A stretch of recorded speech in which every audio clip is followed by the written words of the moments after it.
Joining us now is South Carolina Congressman Trey Gowdy. He chaired the special committee on Benghazi, so he's no stranger to the challenges of running into partisan politics when trying to do an investigation. He joins us from Greenville.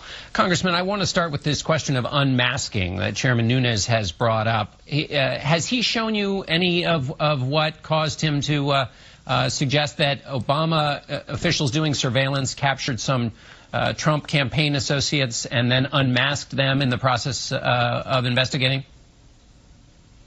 He has not shown it to me, John. I'm vaguely familiar with it, no more, no less familiar with it than Adam Schiff is. I'll just tell you this. My understanding is Chairman Nunes briefed the commander-in-chief on matters unrelated to the Russia investigation. So if that's a big deal in Washington, then we've sunk to a new low. Well, I guess Congressman Schiff would say, but the president is the one that's a part of this investigation being done by the committee, so that the chairman shouldn't be talking to him. Well, then let me repeat what I said. The chairman of House Intel briefed the commander-in-chief on something that has nothing to do with the Russia investigation. So if the commander-in-chief cannot be briefed by the chairperson of the House Intel Committee on a matter that has nothing to do with the FBI investigation, then I don't know what they can talk about, John. Right. So he's the commander-in-chief. So if this the one they're investigating at the moment in the committee and that you're investigating, should it then be taken out of this investigation, have a separate investigation on both the issues that Chairman Nunes has discovered this week and then also one that you're quite concerned about, which is the leaks that have been in the paper, some of them potentially illegal? Get that out of this question of Russia to keep things from getting mixed the way they appear to have.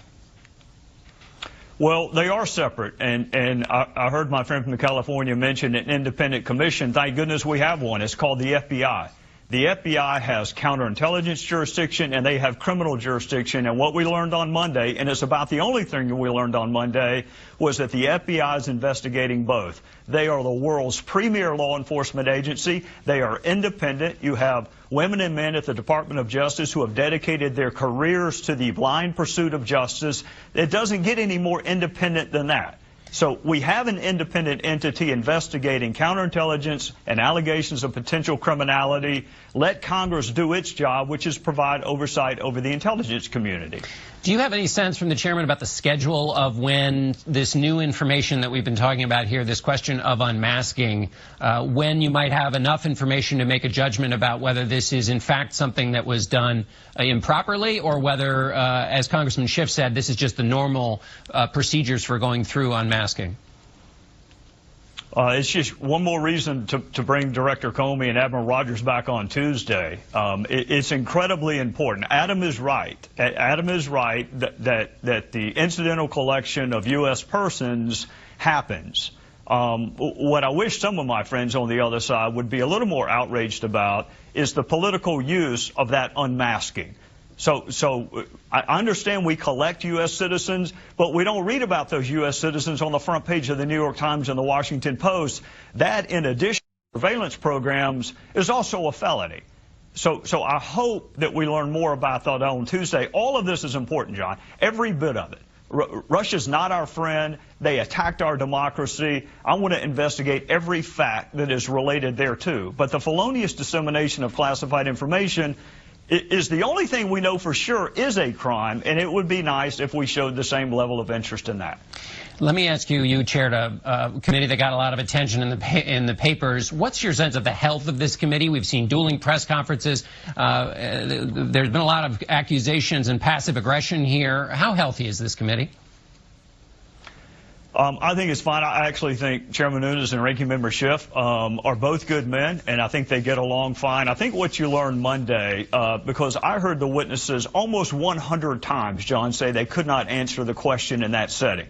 And I want you and your viewers to ask themselves, why are we satisfied with every other facet of culture having serious investigations done confidentially? The grand jury, judges meeting with attorneys, police officers interviewing suspects. All of that is done confidentially, and we are more than satisfied with those investigations. And yet, when it comes to Congress, we think we ought to have a public hearing. 100 times, those two witnesses said they could not answer the question in that setting. Why in the hell would we go back to that setting if the witnesses can't answer the questions? All right, Congressman Gowdy, we're going to give you the last word there. Thanks so much for being with us. And we'll be back in a moment with some thoughts on the president and the presidency. Stay with us. Hi, this is Sharon reporting from Bad News Media. Thanks for subscribing to our channel and giving us a thumbs up. We really appreciate your support. Please feel free to leave us a comment and share this video with your friends. Thank you.